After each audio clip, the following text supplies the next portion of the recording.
gente empieza a decir, bueno, pero, o sea, tengo que aguantar de nuevo esto. No lo sé. Tu relación personal con el Señor es la que va a determinar eso. Los pastores cometemos como el error que cometí yo muchas veces cuando vemos que una situación está muy larga, muy esto acá, y le decimos a la gente, no, sepárate, quédate, ándate, deja. No, nunca más eso, porque una de las cosas que uno se da cuenta al madurar el tiempo es que mis responsabilidades son mucho más limitadas de las que yo creo. Sí, adelante. ¿Se entiende eso? Yo no sé cuánto es la medida de paciencia que tu relación personal con Dios va a producir como fruto. ¿Ya? Si tú dices, no, hasta aquí nomás y se acabó y ya esto. Mi deber como pastor es decir, una vez más, reconsidéralo. Pero si tú dijiste, no, ya llegué a mi límite y no, nada, perfecto. Como así también uno dice, chuta, realmente Dios, ¿cómo me da testimonio a través de este hermano o de esta hermana? Porque realmente su situación es difícil, su situación es complicada, su situación es hasta injusta. Pero mira, sigue, persiste. Y veo que lo hace con gozo. No, por eso es que la palabra aguantar no es de carácter espiritual. Y es bueno que la hayas dicho para hacer justamente, porque el Señor se soporta. Porque el soportar no va dejando raíz de amargura. Cuando uno está aguantando, lo que está haciendo es acumulando. Y después viene la explosión, ¿no es cierto? De repente por una cuestión nada que ver, una chispita provocó una explosión gigantesca. ¿Y por qué? Porque la persona está aguantando. El soportar es verdaderamente considerar... Se entró el perro.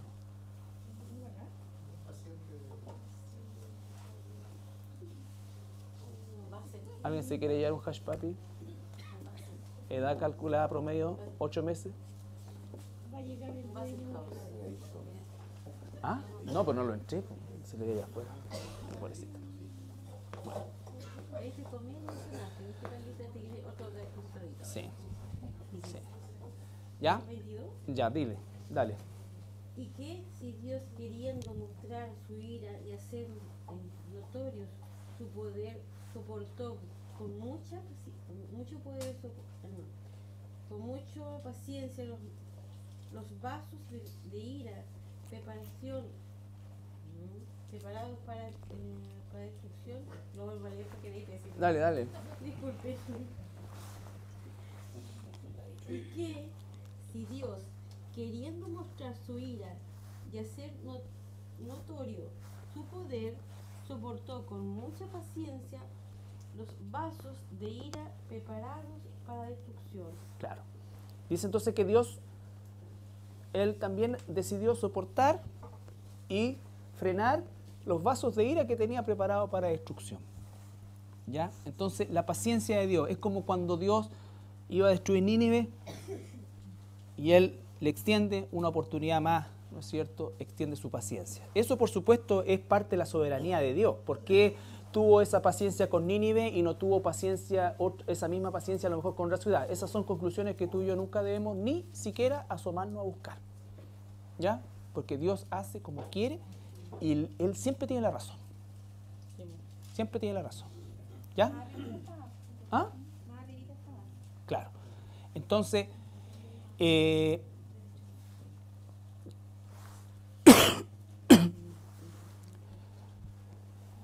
Romanos 15:5.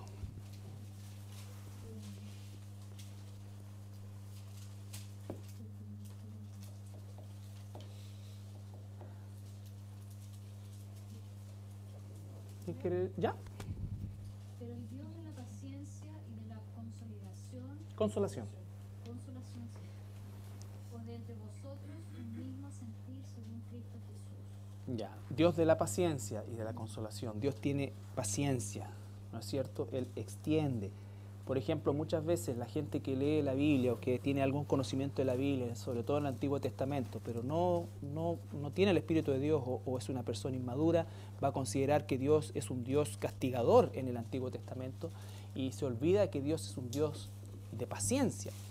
Esos 400 años que el pueblo de Israel estuvo en Egipto antes de entrar a la tierra de Canaán, fue 400 años que Dios le extendió misericordia y paciencia a los cananitas. Los cananitas tenían conocimiento de Dios, del Dios de Israel. Tenían conocimiento de Dios. ¿De consolar? Exacto, sí, de consolar. Entonces, esos 400 años los cananitas no solamente no se arrepintieron, sino que multiplicaron su maldad, su maldad. Y por eso es que Dios después decreta que la conquista tenía que ser barriendo todo, ¿ya? Entonces, Dios siempre extiende misericordia, siempre extiende su misericordia, ¿ya? Entonces, en 2 de Pedro 3:9 va a hablar en relación ahora también a lo que es la paciencia de Dios con nosotros. El Señor no demora en cumplir su promesa, como algunos piensan, sino que es paciente con nosotros, porque no quiere que ninguno perezca, sino que todos procedan al arrepentimiento. Claro, todos proceden al arrepentimiento, ¿no es cierto? Dios no es que retrase, sino que sigue extendiendo su paciencia. 2 de Pedro 3:15 ahora.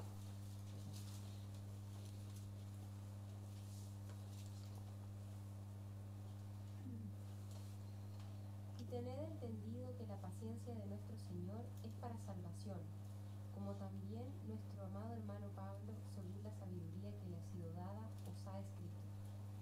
¿No es cierto?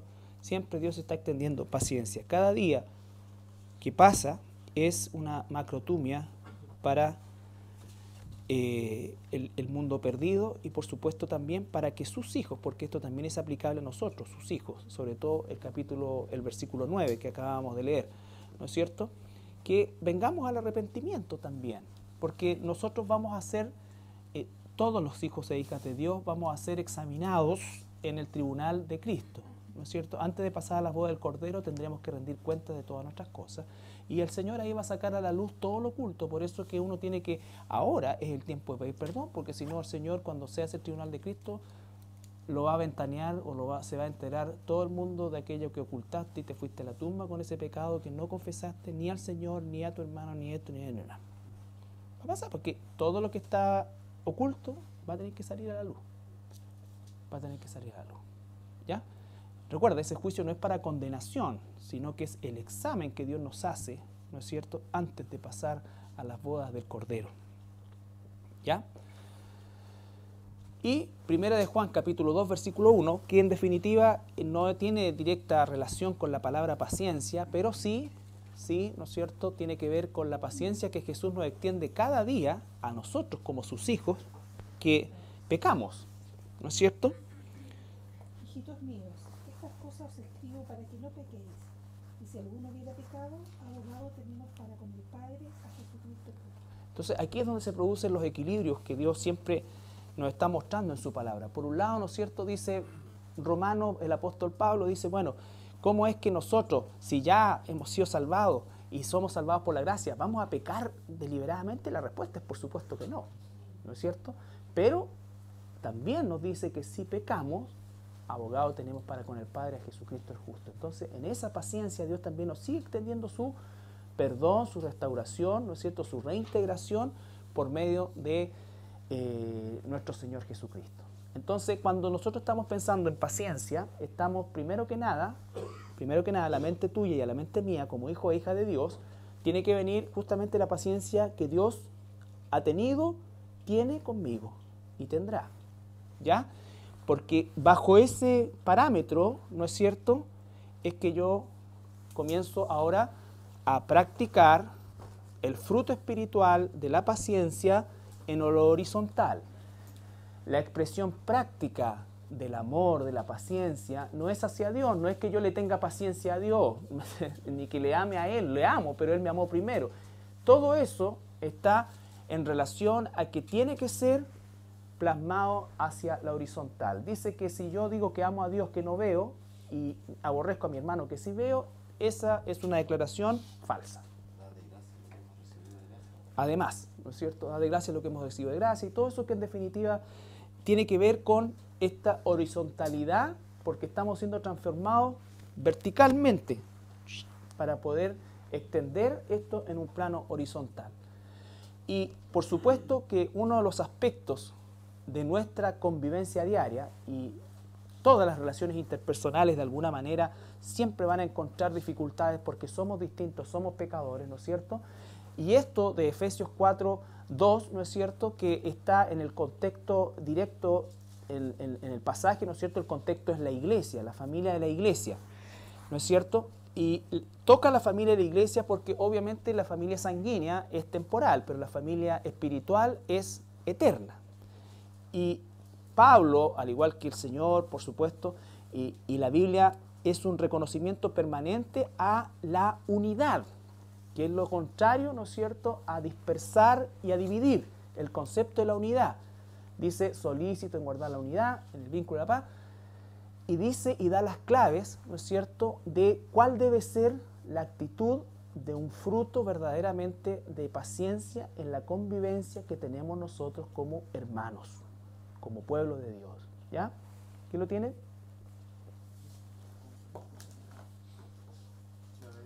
Ya. Con toda humildad y mansedumbre, soportándoos con paciencia los unos a los otros en amor.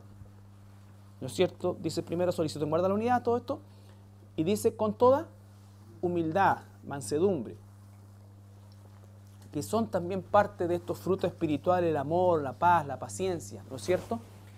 ¿Por qué? Porque en definitiva es ahí donde nosotros comenzamos a practicar realmente el fruto de la paciencia en nuestras relaciones interpersonales. Eso significa, ¿no es cierto?, que tenemos que saber que entre nosotros vamos a tener en algún momento dificultades, todos vamos a tener dificultades, ¿no es cierto? Pero dice también solícito en guardar la unidad. ¿Qué significa eso? Significa que no hay justificación para un verdadero hijo e hija de Dios usar una desaveniencia como método o como excusa, no método, ¿no es cierto?, para salir del círculo de la iglesia. ¿Me entiendes? Salvo que sea una cosa verdaderamente doctrinal, siempre lo he dicho yo, no solamente tiene que salir, sino que tiene que arrancar. Pero podemos tener diferencias, por supuesto. Y vamos entre nosotros a tener dificultades. Porque uno está preparado muchas veces, o en la gran mayoría de los casos, para recibir golpes, traiciones, daño, lo que sea, del mundo. Del mundo como que está preparado. Pero el énfasis está de adentro. Dice el Señor, eso no tiene que descolocarnos. Eso no tiene que descolocarnos. Yo les confesaba a mis hermanos en la tarde que las personas que más daño me han hecho pertenecían a la iglesia y probablemente las personas que más daño yo le he hecho ha sido gente de la iglesia. Lo único que puedo decir a mi favor en mi naturaleza pecadora, salvada por Dios, es que no ha habido intención y vive Dios que es así. Y si no hubiese sido así, pongo mi vida ahí delante del Señor. Pero los dolores más grandes han sido causados de adentro, no de afuera, de adentro. Cuando tú entregas confianza, entregas tantas cosas y después recibes, es más que, y no tiene que ver con el daño a mi persona, ni mi ¿cómo se llama? Ni mi integridad, no, sino que con la obra. ¿Me entiendes? Por eso que Romanos dice, ¿no es cierto?, que el amor sea sin fingimiento. O sea, si tú me abrazas con amor, que sea un amor sincero. Que sea un amor sincero. No necesitas estar de acuerdo conmigo, ni yo probablemente estar de acuerdo completamente contigo. Pero tiene que ser un amor sincero. Si realmente algo te molesta, con todo respeto, ¿no es cierto?, tenemos que hacérnoslo ver. Pero de otra forma, no vamos a estar abonando a la unidad, sino que vamos a estar abonando a la división. Yo tengo que denunciar la falsa doctrina, pero no tengo por qué denostar a las personas. Y eso, hermano, es fundamental, porque es así como se dividen los cuerpos, como se dividen las iglesias, por situaciones que tienen que ver con este tipo de cosas. Por eso dice solícito en guardar la unidad. ¿Por qué? Porque ya algo te pareció mal aquí en la iglesia, entonces, alternativa A, no vengo más. Porque muchas personas también que han pasado por la iglesia, por esta iglesia y por todas las iglesias, ¿qué es lo que hacen? Usan cualquier problema que puede ser real, ¿no es cierto?, en una iglesia para decir, no, fíjate que todas las iglesias como el Foro, todos son malos, todos son aquí, todos son hipócritas. Sí, a lo mejor te encontraste con un hipócrita dentro de la iglesia, pero como tú quieres salir del círculo de la iglesia, son todos hipócritas. Y después son todas las iglesias malas. Y por eso yo no me congrego, porque no creo en eso, yo tengo a mi propio Dios, por eso tengo 2 amantes y soy fraudulento en el trabajo. En el fondo lo que quiero es una justificación para pecar porque nunca he sido salvo y quiero una aspirina que calme mi conciencia. ¿Ya? Claro, porque si yo tengo un problema dentro de la iglesia, que los voy a tener, oye, si llevamos 20 años juntos con la mayoría de los que estamos acá, o sea, ustedes se cansan de mí, yo me canso de ustedes, pues si esa cuestión es un hecho. Yo les parezco fome y ustedes también me aburren con sus cuestiones también, pues. Pero sí es lógico, pero nos amamos y estamos juntos y tenemos que seguir adelante. ¿O tú crees que yo? Claro, si yo también sé que aburro. ¿Me entiendes? Pero eso no es motivo para decir, ¿sabes qué? Mira, yo lo que... No, y tampoco se trata, ¿no es cierto?, de que nos pongamos tan finito que, oye, ¿sabes qué? Que el otro día quiero exhortarte porque hiciste así y la verdad que eso no me gustó, me sentí mal. No, pues si dice el Señor, hay un montón de cuestiones que tú tenés que dejar pasar. Tienes que dejar pasar. O sea, los hoyos del colador tienen que ser grandes, o sea, verdaderas cosas que resulten en complicación, en dificultad, en diferencia, ¿no es cierto?, que se tienen que tratar. Pero este pasaje es fundamental, y si puedes leer, hijo, el primer versículo, dice, el que viene después, solícito en guardar la unidad.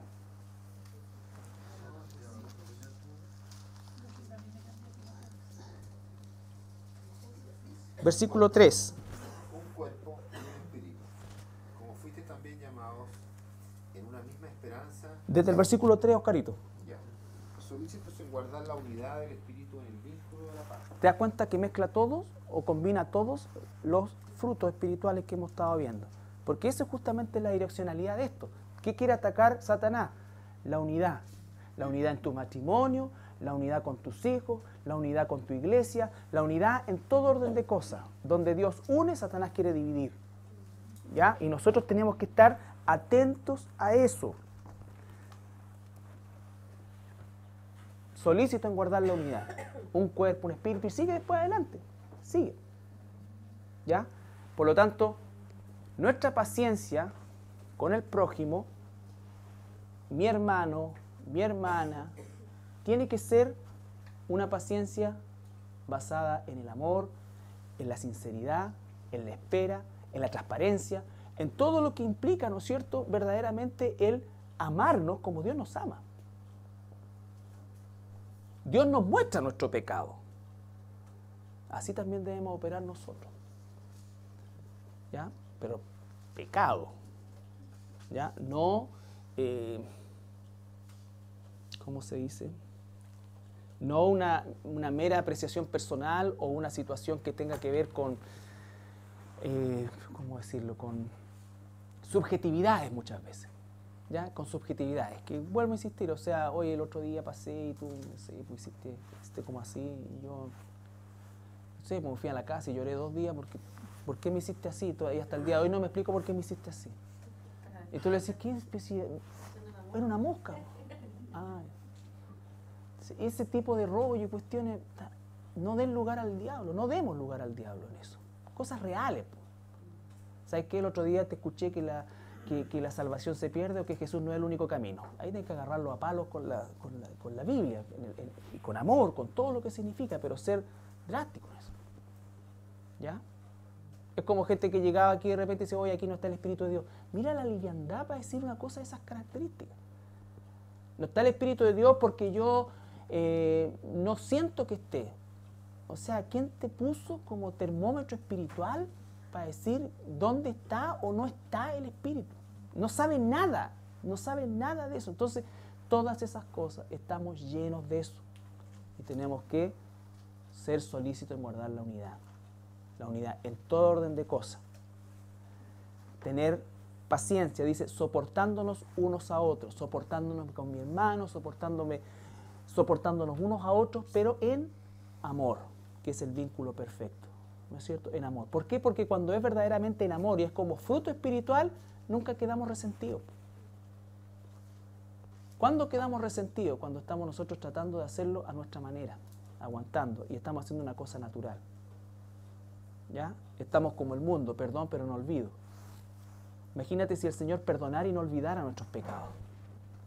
No habría espacio en el tercer cielo para los prontuarios de cada uno de nosotros que el Señor tendría. Pero bendito sea el Señor, ¿no es cierto?, que Él dice, borra y olvida.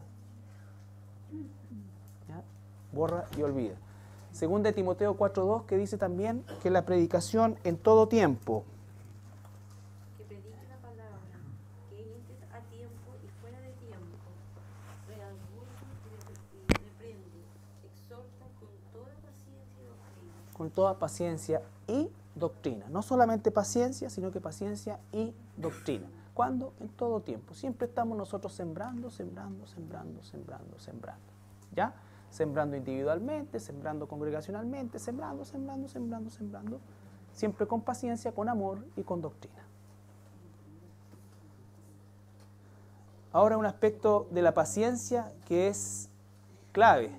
Y aquí uno tiene que decir efectivamente que el Señor nos ha dado muchos testimonios aquí en la iglesia de hermanos y hermanas que han resistido y están resistiendo las pruebas, ¿no es cierto? Y con paciencia, ¿ya? Significa, ¿no es cierto?, que cuando estamos en una prueba, estamos buscando a Dios, estamos conectados con Dios, estamos verdaderamente, ¿no es cierto?, entregados a Dios y a su voluntad. Entonces el Señor nos va a dar paciencia y eso va a hacer que el proceso, ¿no es cierto?, sea con gozo. Romanos 5:3. Y no solo esto, sino que también nos gloriamos en las tribulaciones, sabiendo que la tribulación produce paciencia. ¿No es cierto? La tribulación produce paciencia. Estás pasando momentos difíciles, estás en tribulación, estás sujeto al Señor, el Señor está desarrollando tu paciencia, está desarrollando mi paciencia. Romanos 12:12.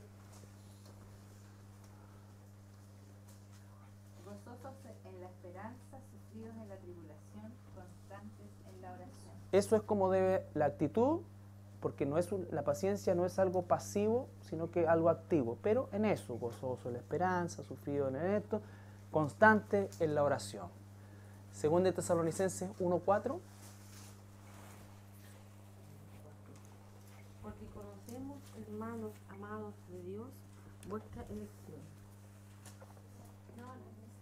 1:4. 1:4.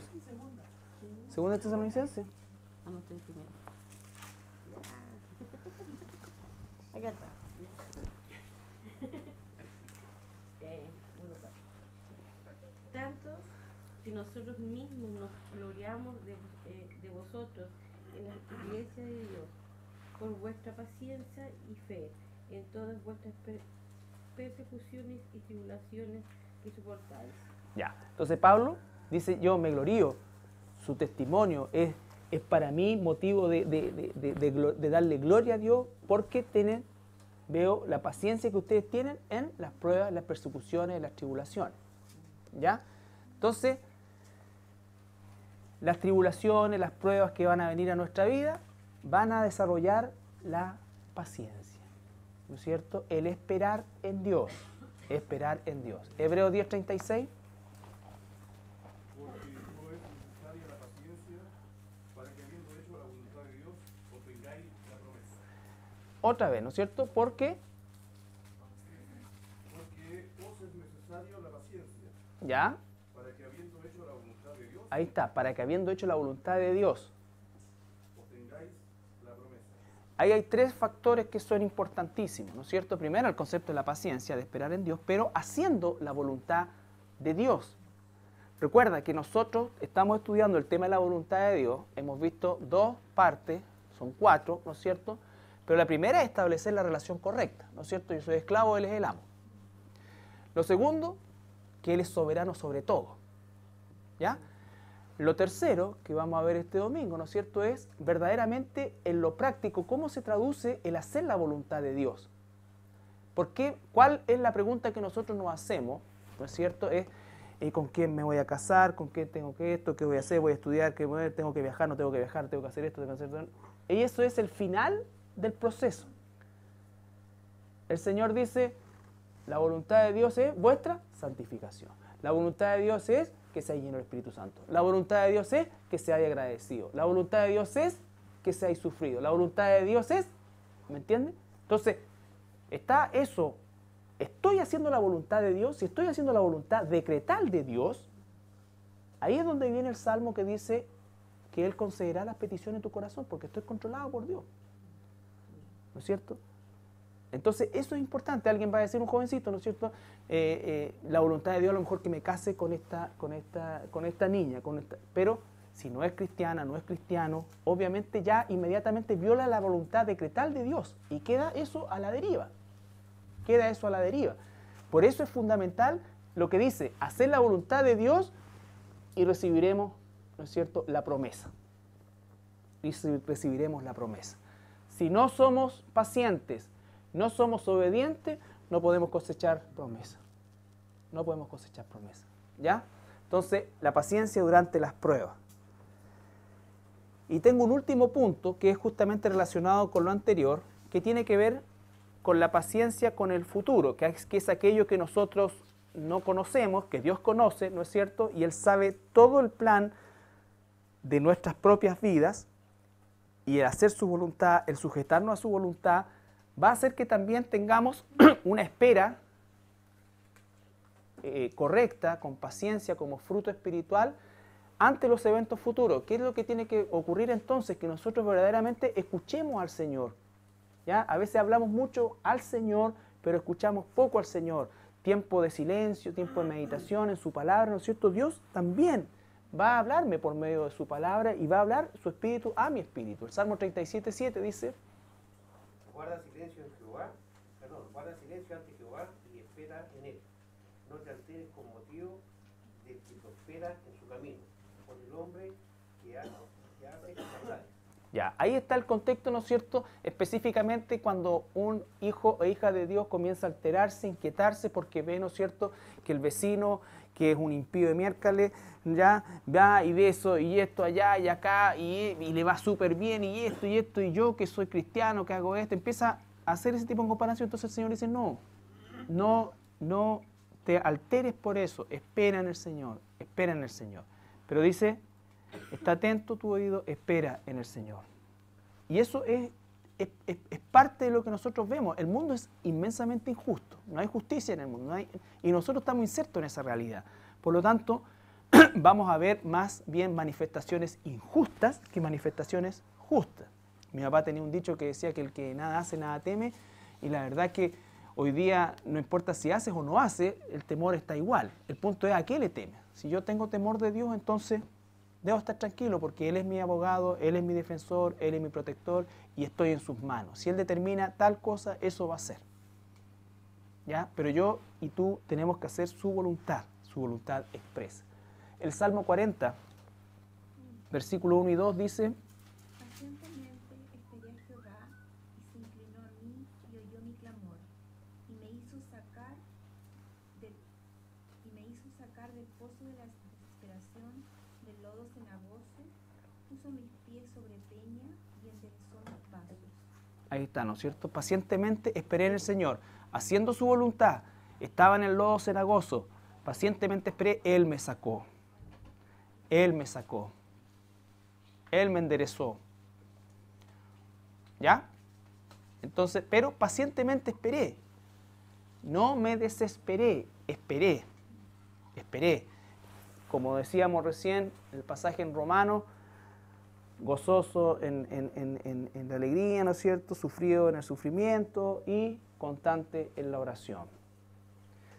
Isaías 26:8. Esperar en el Señor, esperar en el Señor. También en el camino de tus juicios, oh Jehová, te hemos esperado. Tu nombre y tu memoria son el deseo de nuestra alma. ¿No es cierto? Eso es el deseo de nuestra alma. Esperamos porque el deseo de nuestra alma es hacer la voluntad de Dios. Y si estamos haciendo la voluntad de Dios, Él hará. Él hará. Finalmente, Hechos 1:4 lo coloco porque efectivamente cuando los hermanos están sucediendo estos hechos, ellos no tienen el Nuevo Testamento, ellos están recibiendo instrucciones directamente, ¿no es cierto?, de una forma ya irrepetible por parte del Espíritu Santo. Hoy día el Señor nos habla por medio de su palabra, ¿no es cierto? Dice Hechos 1:4. Y estando juntos, les mandó que no se fueran de Jerusalén, sino que esperasen la promesa del Padre, la cual les dijo, oísteis de mí. Ya. ¿Cuál fue la instrucción para los primeros discípulos? Le dijo, no se muevan, no se dispersen y esperen que va a venir el Espíritu Santo. No les dijo cuándo, no les dijo cómo, le dijo, esperen ahí. Esa es la orden, no hay nada, porque empezamos a hacerlo, y si empezamos, y si a lo mejor esto, y si a lo mejor esto otro, y si a lo mejor, tranquilo, espera. Recuerda que está la Biblia llena de chascarros y fracasos producto del plan B. ¿No es cierto? El ejemplo más clásico es Abraham. Pasaron 25 años de la promesa. Y claro, uno puede decir y juzgar a Abraham, pero son 25 años también. Po. O sea, igual no es tan fácil decir, ay, como Abraham no esperó. Nosotros lo leemos en 3 segundos, pero en el caso de él fueron 25 años y las condiciones en que se encontraba, y era amigo de Dios. ¿Ya? Entonces, tal como dice la Escritura, todo lo que se ha escrito es para que nos sirva a nosotros de ejemplo, de dirección y de experiencia de otros. Por lo tanto, nosotros tenemos más responsabilidad que Abraham, porque tenemos toda la Biblia, ¿no es cierto? Los ejemplos de paciencia, de fidelidad, de amor, de espera, de tribulación, de todo. Está todo escrito para nosotros. Todo escrito para nosotros. Entonces, ¿cuál fue la instrucción? No se separen y esperen que venga el Espíritu Santo sobre ustedes. ¿Cuál es la instrucción para tu vida? La instrucción específica, esas son las que tenemos que buscar. Las instrucciones específicas. Antes de decir, mira, yo quiero irme para allá, quiero comprar acá, quiero hacer esto otro, quiero hacer esto otro. Antes de eso, ¿cuáles son las instrucciones específicas que Dios me está dando a mí? Me está mostrando los frutos espirituales, amor, paz, paciencia, gozo, benignidad, dominio propio. ¿Cuál me falta, Dios? De todas me falta un poco, pero en esta estoy acá. Entonces comienzo a trabajar eso y a pedir a Dios eso, y Dios va a empezar a poner situaciones en las cuales va a entrenar mi paciencia, va a entrenar el dominio propio, va a entrenar todas esas cosas. Y ahí estoy haciendo mi parte y Dios va a hacer la suya. Va a aparecer el príncipe azul, la princesa celeste, va a aparecer el trabajo, va a aparecer lo que Dios tenga para ti y tú lo vas a elegir, porque cuando estamos haciendo la voluntad de Dios y Dios no quiere que elija algo, va a cerrar la puerta. Cuando yo no estoy haciendo la voluntad de Dios y quiero esa puerta, le doy, le pido y después busca la cuestión y me... En cambio, cuando estoy haciendo la voluntad de Dios, la puerta que se abre, entro. Y la puerta que se cierra, no entro. ¿Por qué hay tanto fracaso? Porque justamente no estamos haciendo la orden directa de Dios. ¿Cuál es la orden directa de Dios? Busca la santidad, sea agradecido, aún en las pruebas, en todas las dificultades, en la situación. Por lo tanto, va a aparecer las cosas que Dios tiene para mi vida. Que no son exactamente lo que necesito para vivir y para este tránsito temporal de quién sabe cuántos años, ¿no es cierto? Porque mi meta es la vida eterna. ¿No es cierto? Que empiezo a vivir hoy. Pero esa eternidad, dice la palabra, que consiste en que le conozca a Él. El único Dios verdadero es Jesucristo a quien tú enviaste. Y Él me va a usar. Me va a usar con la gente, me va a usar en el trabajo, me va a usar en los estudios, me va a usar donde Él quiera. Donde Él quiera. Y como quiera. Pero yo tengo que eso. Por eso es que hay que buscar siempre los equilibrios entre los activismos, ¿no es cierto? El buscar a Dios, la doctrina, la enseñanza, la Biblia, todo esto, para que tú y yo salgamos de acá y estemos compartiendo el Evangelio. Una de las cosas que a uno como hijo de Dios le satisface tanto es que en los lugares le satisface en el sentido espiritual, o sea, te da esa sangre espiritual que uno llama, que te da la posibilidad de compartir con gente no cristiana y estás compartiendo al Señor, estás evangelizando, está esto, sin inventar una técnica, sino que simplemente compartirle el Señor, orar por las personas y después ver a las personas aquí. Tus alumnos, esto, lo que sea. Y eso es, pero eso es justamente lo que se trata esto. Entonces, pacientemente esperar al Señor haciendo su voluntad, Muchas veces la voluntad de Dios es, quédate quieto, deja ahí, para el trompo. Esto es lo que quiero que haga. Pega mi mano y Él te tira y te hace dar las vueltas que Él quiera. Pero yo tengo que hacer la voluntad de Dios. ¿Cuántos cristianos hay que hace mucho? Recuerden, va a llegar el momento en que el Señor va a decir, Señor, en tu nombre hicimos esto, y Él va a decir, nunca te conocí, porque el propósito es que tú me conozcas. Tú no conviertes a la persona. ¿Significa eso que no compartimos el Evangelio? No, pero significa que preocupo mi función principal, que es conocer al Señor.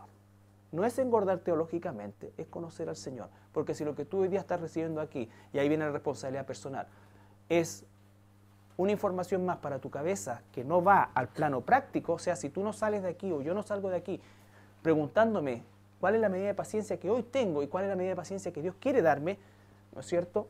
Y ese fruto, trabajarlo ahí, entonces decir, Señor, sin temor, Señor, decir, necesito paciencia. ¿Qué te va a pasar al segundo o al rato después? Ahí vamos a ver si somos macrotumia, mecha corta o mecha larga. ¿Ya? Te van a pegar el primer bocinazo atrás y vamos a ver qué va a pasar. ¿Ya? Va a ver la primera cosa, ¿no es cierto? Va a salir alguien con un desaguisado, alguna cuestión, una broma pesada, cualquier cosa, ¿cómo vamos a reaccionar? Esas son las recriminaciones que uno tiene en la vida práctica. ¿Me entendés? Si a todos nos hierve la sangre, si a todos nos molesta, pero ahí dice, Señor, para, y a veces uno viene escuchando una alabanza y toda la cuestión, y explota el tiro la cuestión. Explota el tiro. Cerca de Jesús.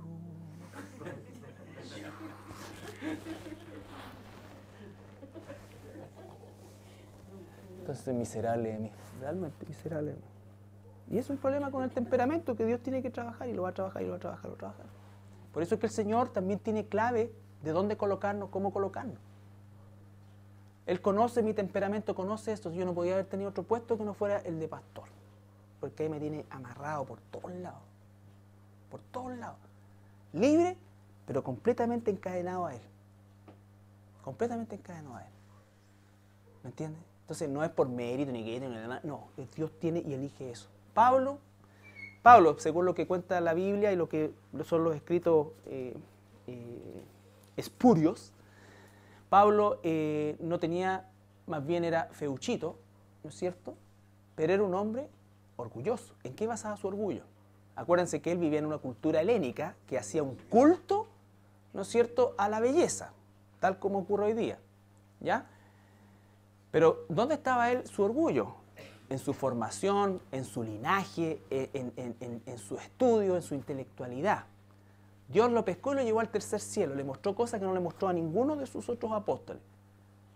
Pero Dios conocía a Pablo. Le dijo, yo sé, Pablito, que tú, esto, en algún momento, tu orgullo, tu ego, cuando te veáis presionado, lo vayas a soltar. Así que toma, ahí va un mensajero de Satanás.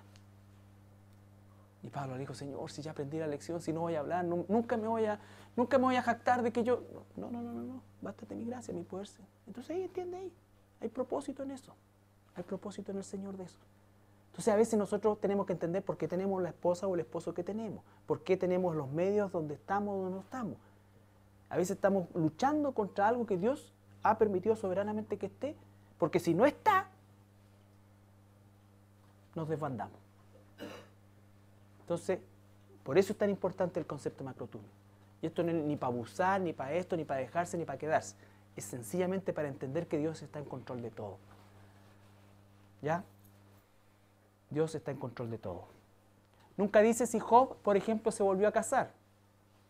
Suponemos que los hijos que tuvo otra vez fue con la misma esposa. ¿No es cierto? ¿Y cómo actuó esa esposa en un momento determinado? Como necia. Pero era parte también del perfeccionamiento en la vida de Job. A lo mejor si la esposa le dice, pero mi Jobcito, mira cómo está, y mi niño, venga aquí a acurrucarlo. Y él le dice, sí, pero ¿por qué Dios me hace esto? Sí, ¿por qué Dios? Y habría caído a lo mejor en la cascada y habría terminado blasfemando contra Dios. Entonces, no sabemos la voluntad de Dios, solamente lo que sabemos es lo que tenemos que hacer. Lo que tenemos que hacer. Y lo que tenemos que hacer tiene que ver justamente con los frutos espirituales. Con los frutos espirituales.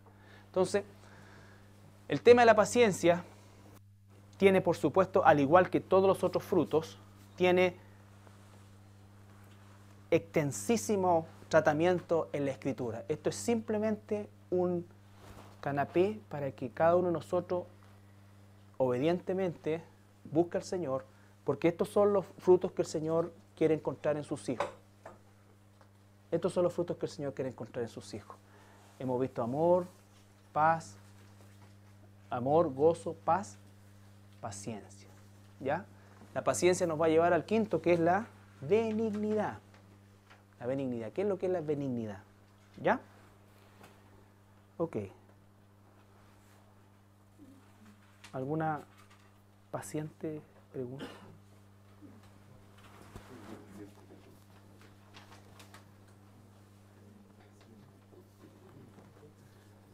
Hay personas que tienen un temperamento más paciente, por naturaleza, y podrán pensar que Dios no necesita mucho trabajar con eso. Cuidado, porque a veces a esas personas se les aprieta una tecla y si pides paciencia, Dios va a tratar exactamente en la llaga, el dedo en la llaga.